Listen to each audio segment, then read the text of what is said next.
This video was sponsored by EA. Hey everybody, Deity here, and today we're going to talk about Battlefield 2042 Portal, specifically the Portal logic editor. EA asked me to put together a look at how the logic editor works in theory and practice, so we're going to do that today in the Portal Experience Builder. By now, many of you have had a chance to play around with Portal, and in my estimation, it's easily the most powerful community tool ever to be implemented in the actual game. Coming from me, that's a lot. There's seemingly endless possibilities for environments and game modes, and plenty that even the developers probably haven't even thought of. I'm sure that some of you have found some silly and fun modes that you've built thus far, so if you're looking for a way to get a little more funky with the experience, there's the logic editor. Don't worry, we won't be doing cosines and square roots to augment the game experience in this video. But just for clarity, yeah, you could do that too. We're going to focus on the elements of the editor itself and how to create and test the environments and rule sets. Hopefully, it'll get some of you who may have been a little overwhelmed at first to play around with it and augment your experiences. So here we go. Right off the bat, we've got these portal blogs from the EA website. They're going to be extremely helpful. You should keep these blogs handy as a reference tool. I'll link them below so that you can have easy access to them. You'll access Portal through portal.battlefield.com. That'll bring up what you're looking at right here. And you can start up your mode, and we're going to go through a little bit of that. If you're here looking for Portal videos, you're probably at least a little bit familiar with doing all of this, so we're just going to run through this. I want to give you guys a few tips to remember as we begin creating. So as you're here, there's all of your experiences that you've created thus far, and you can show your code and go ahead and give it to other people to actually duplicate that experience. Also, if you want to take a look at what else is here and even get some ideas, you can come here and do that as well. But we're going to create something new. So when you create something new, obviously your first thing you're going to see is that this can only be done with free-for-all, vehicle TDM, or team deathmatch. Vehicle TDM is kind of new, so that's pretty cool. The rest of these can't be edited with the rules editor or the logic editor just yet. I try to set my portal parameters to be baseline first, such as no weapons, so that I'm building up. The theory here is that I'll experience less conflicts and need to alter less for my experience during the process.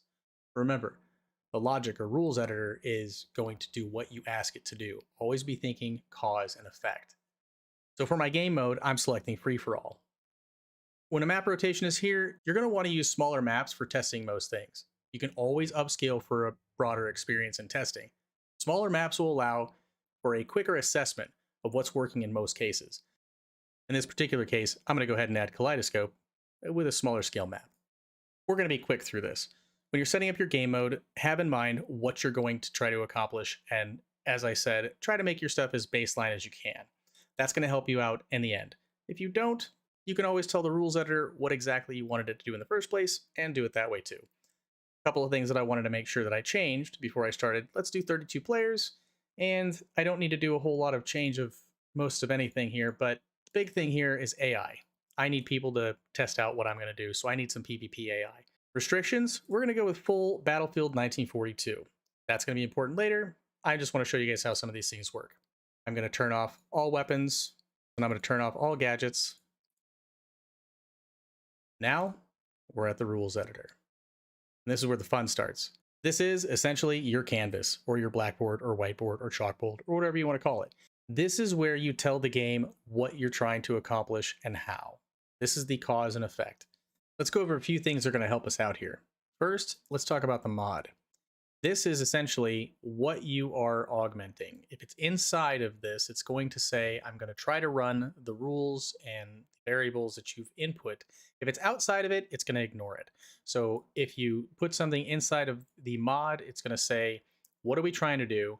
Where are we trying to do it? How do you want that outcome to look? Another thing to remember is you can actually scale this up and down. You actually have a pretty big space to work with. You can throw things out here and leave them there and come back to them later if you'd like. They'll be ineffective if they're outside the mod.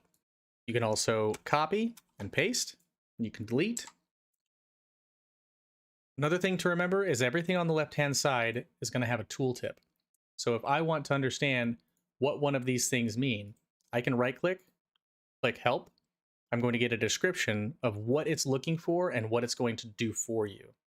Also, as you get more familiar with some of these variables and things that you want to change, you're going to learn that you can use the search bar pretty quickly.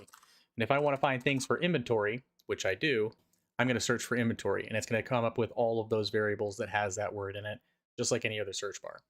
So we're going to go ahead and create 4 simple rules for this game mode that we're going to create here. I'm going to stick them all together and we'll put them inside the mod. Now these are all things that I already know work. So we're going to come down and find a few really fun elements that we can make do what we want them to do. So now I've got my 4 actions that I want to employ in this game mode all pulled out. I've got set max player health, teleport, replace player inventory, and set redeploy time. You'll notice there's a different type of tooltip when you hover over, and it'll tell you what can go into the spaces that are right next to it. So in this particular case, I know I need to put a player in, and here's a list of things in the inventory that I can change in the replace player inventory. Now later on, you'll find that you can nest some of these things together. You'll see that they fit just like that, and sometimes they'll all fit together. We're going to do these individually to make that simple. Separate those there.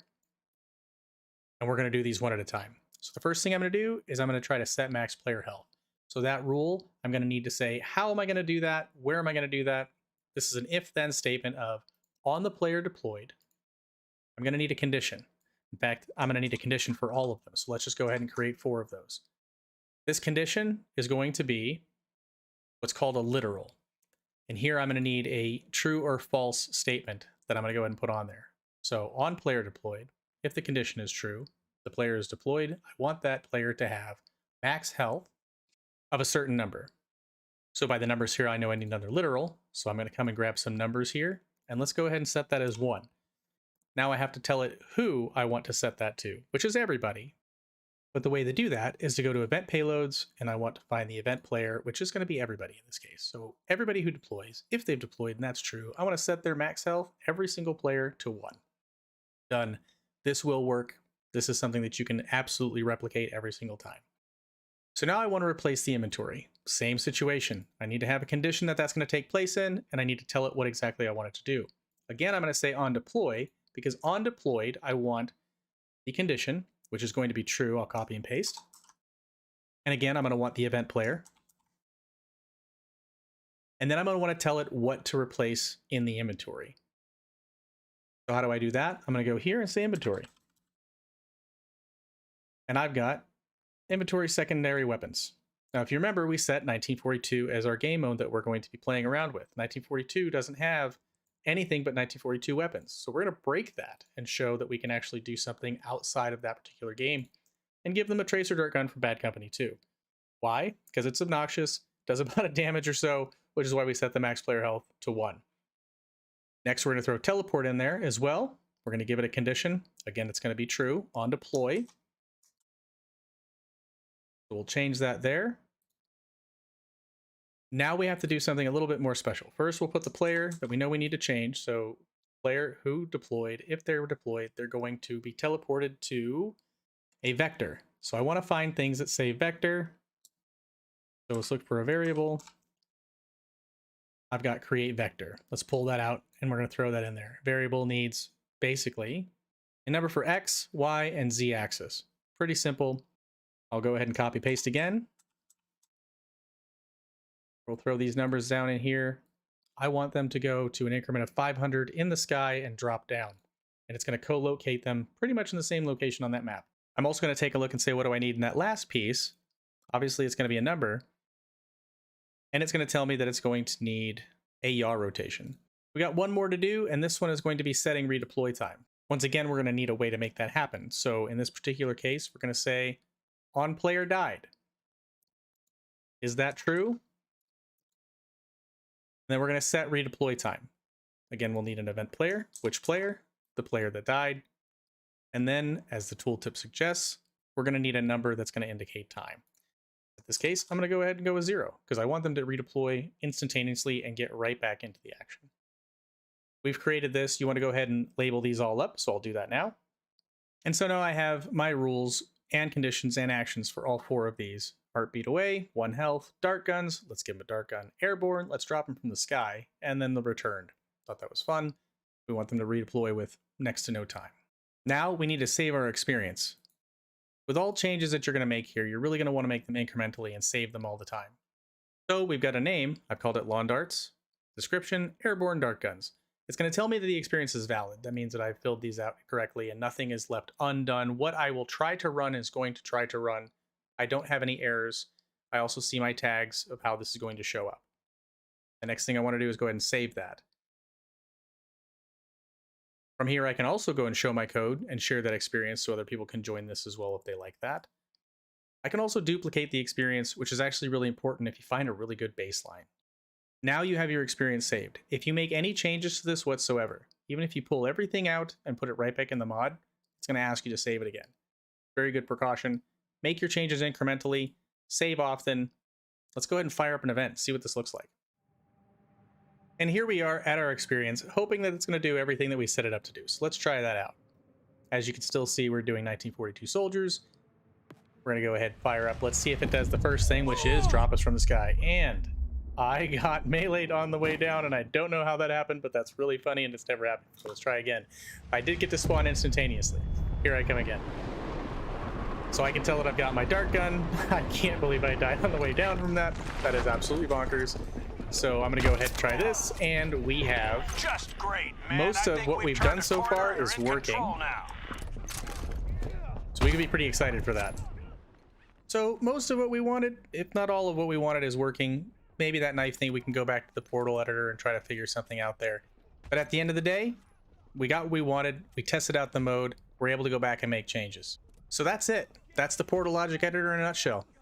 There's a lot of content out there for significantly more intense logic editing, so take a look at some of those creators out there making some of the most insane changes to a game environment since the days of Battlefield 1942, like the Desert Combat mod. It's that expressive and complex if you want it to be. Remember, set your baseline, test on smaller maps, and lastly, always be thinking about the terms cause and effect when you're editing the logic parameters. I hope you all get a chance to play around Alter Game Mode and share it out there. I'd love to see what you guys come up with. So feel free to share those in the comments below so myself and others can have a look at how fun or bonkers we can make these experiences. For now, that's all I've got. Thanks for watching, and thanks to EA for the opportunity to play around with this tool. My name's Deity, and I'll see you on the battlefield.